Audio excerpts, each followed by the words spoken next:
Welcome to another edition of Daily Airline News, focusing on the search for MH370. I'm Jeffrey Thomas, and I'm delighted to say I'm joined once again by my co-host, UK aerospace engineer Richard Godfrey, who has taken Whisper technology, worked with it, perfected it as a tracking tool, and found a new location for MH370. Good morning, Richard. Good afternoon, Jeffrey. Now, we've got a lot to go through today, a few things. But let's start off as usual with an update on Armada 7806. Please, Richard. Yeah, Armada 7806 is underway to Singapore, its home port. It has 7 days remaining until it arrives on the 7th of April, 2025. We're showing that on a screenshot, and you can see Armada 7806 is right out there in the middle of the Indian Ocean, heading directly for Singapore. It did not stop at any of the other hotspots which it passed on the way. Some of you have asked about Armada 8601, and that is underway to Cape Town with 14 days remaining until it arrives on the 14th of April. And in answer to viewers' questions, it is not going to the MH370 search area en route. It's going directly to Cape Town. Some of you have also asked about the weather in the Indian Ocean. The intense tropical cyclone Courtney is now starting to die down. The winds were up to 185 kilometers an hour. They're now much less, but still, it's still a tropical cyclone. But it is expected to start reducing to a remnant sometime later tomorrow. Right. Now, we've got a viewer question, which is actually quite a few people have asked the same question.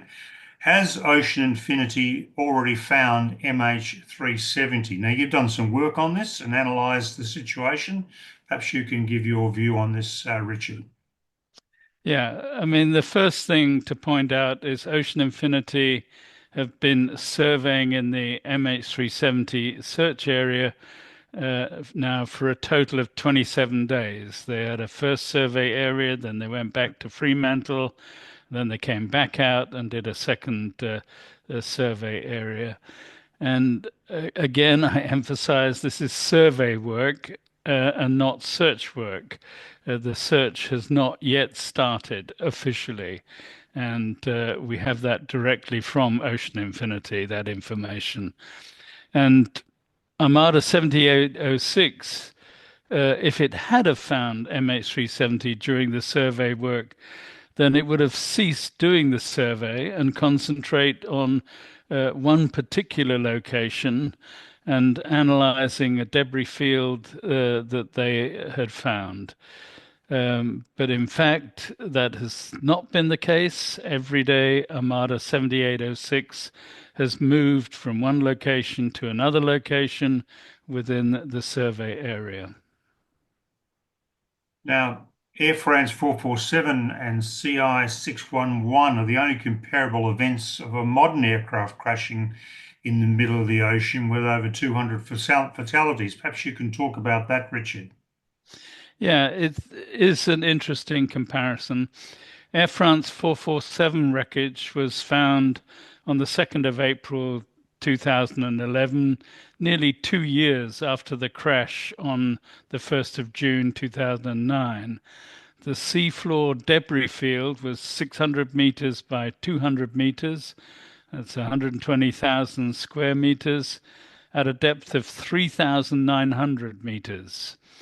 It took 17 days from the 26th of April 2011 to the 13th of May 2011 to recover the flight data recorder and other key items of wreckage.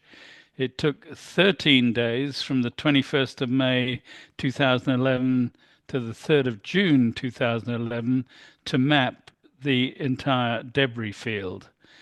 And the China Airlines CI 611 wreckage was, in that case, found almost immediately after the crash on the 25th of May 2002. The seafloor main wreckage was 2,778 meters by 2,222 meters. That's almost 6 million, or just over 6 million square meters. But the depth was only between 50 and 70 meters, so in much shallower water. It still took 16 days to map the debris field.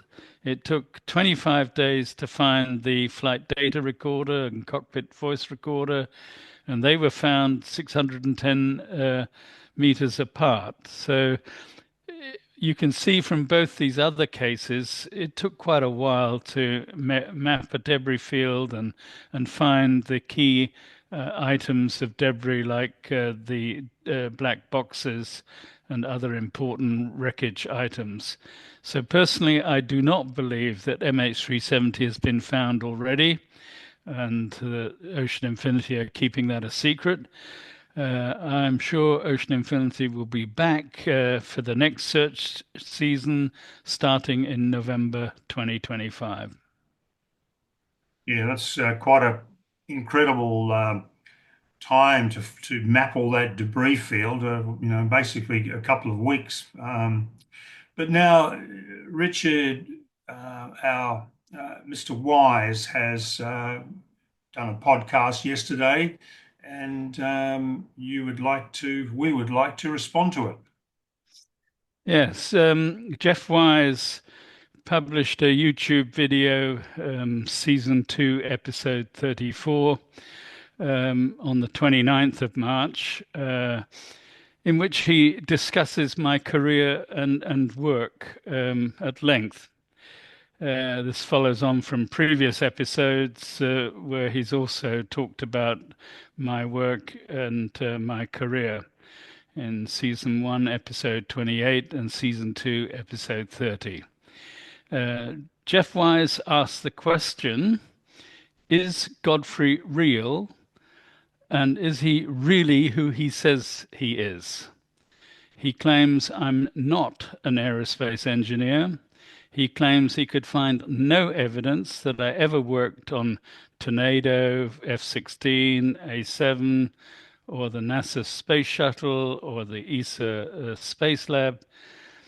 And he claims that I'm causing real harm in spreading misinformation, and I'm full of erroneous ideas.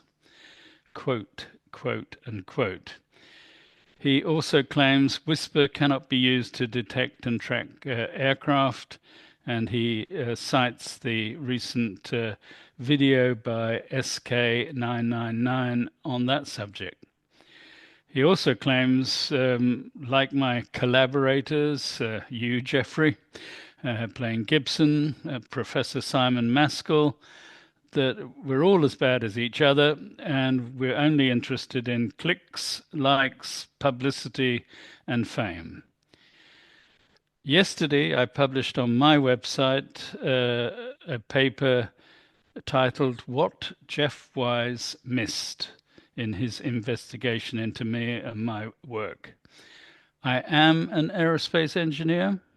I have worked on a number of military projects, such as the Tornado, F-16, and A-7. I've also worked on a number of other military projects, which I'm not allowed to talk about. I was issued my single-engine private pilot's license and my glider pilot's license on my 17th birthday, and that was a couple of months before I got my driver's license even. I first flew solo when I was 16. I am a passionate aviationist and an aerospace engineer. Yes, now there's a link in the description below to Richard's paper, which I do urge you to read and see. It's quite detailed and certainly worth looking at to get the balance right and correct. Now, Captain Martin Smith's observations. We've done some more work on that, Richard. Yeah. So let me remind viewers of the story so far. Yes. Captain Martin Smith made his observation of an unidentified aircraft which had uh, made an incursion into the airspace assigned by ATC Australia to his flight, which was EK 407, on the 8th of March 2014. This is what is known in the industry as a serious air prox incident. Air prox being short for an air proximity incident, when one aircraft comes too close to another. We previously reported that we detected three aircraft in the vicinity of flight EK 407 from Melbourne to Dubai on the 8th of March. And as previously reported, and especially for the benefit of Jeff Wise, this was not MH370. This was not the 7th of March. This was 24 hours later, on the 8th of March.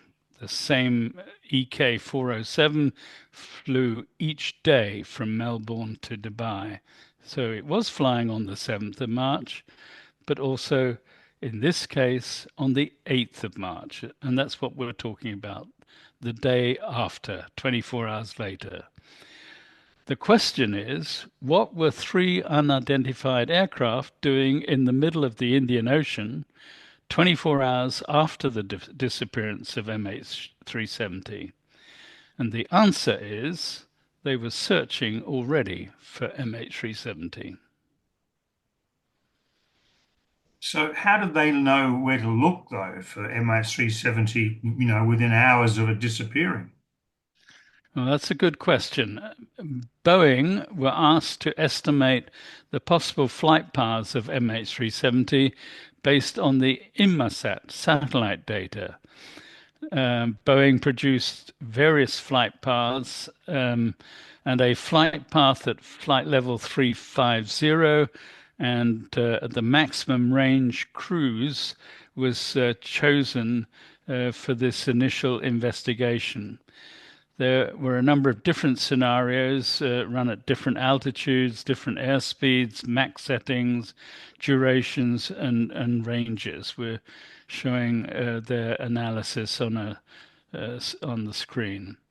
And Boeing produced a table of all the possible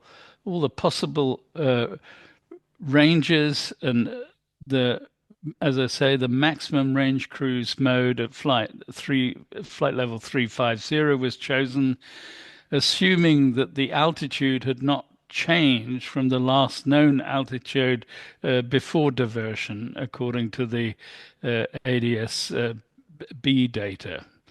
We're showing that on the screen, that table as well. But that would beg the question for the people who don't know, how did they know the Inmarsat satellite data so soon? It was made public sometime later, was it not? Indeed, it was. But after the Air France 447 crash in 2009, Inmarsat worked with the satellite manufacturer Lockheed Martin and the satellite ground station provider Thales on how to use the satellite data to help find an aircraft if ever another incident like Air France 447 should happen again. Mm. In 2011, Inmarsat updated the ground station software to archive the BTO and BFO data on every aircraft satellite link. And Boeing were provided this data, and together with this data, they came up with this assumed flight path for MH370 on the 7th of March 2014 and passed that to the US Navy. So we're showing you a screenshot of the Boeing Inmarsat data and flight path, which was assumed for MH370 back then. Now, also, just for the viewers, the dates we're mentioning here are UTC dates because you may get confused with, 7th, 8th, or 9th. The dates we quote are UTC time. Is that Yeah, correct, Richard? Yeah, that's correct. I only use UTC because we have viewers all over the world, correct. in America, Europe, Australia, Asia, Yeah, um, and of course, with the time zones, it's different for each one of us. indeed. So, what did Captain Martin Smith actually observe, in your view? The flight plan for EK407 on the 8th of March from Melbourne to Dubai uh, and the flight path is shown on the screen. We have the detailed flight plan. We know which waypoints it followed, and the point where the flight of the assumed flight path of MH370 crosses the actual flight path of EK407 is near a waypoint called Mutmi. And we're showing that intersection point also on the screen. So what we have done, we tracked the lead aircraft, which we called XX, um, back in time and forward in time uh, from the point where it crossed the path of EK407. And back in time, we show that it originally set out from the US military base at Diego Garcia. And forward in time, we show that it, having passed waypoint Mutmi, followed a track 181 degrees true, which is almost due south, and it followed what was then, at that point in time, thought to be the flight path of MH370. The aircraft speed of this search aircraft aligns with the typical cruising speed of a P-8 Poseidon search and rescue aircraft of the US Navy. And for those who don't know, the P-8 Poseidon is essentially a military version of the Boeing 737, twin Yeah. engine. Yeah. Yeah, well, that's fascinating stuff. I mean, clearly Captain Martin did see something. He was adamant that he saw something without any warnings. So it's good to get some clarity on that. Yeah, and interesting that when we approached the ATC in Australia, their reply was no comment. Yeah, yes, indeed it was. Indeed it was. Look, thank you very much indeed for that research, Richard. I know it's taken you a great deal of time to put it all together. Um, Viewers, again, I would urge you to read the link to Richard's website where he discusses what Jeff Wise missed out on. Thank you for viewing. Please don't subscribe to us, don't like us, but do leave the comments. We'll take the comments this time and you can forget the rest. Uh, and thanks, Richard, for joining us once again. You're very welcome. Thanks, viewers.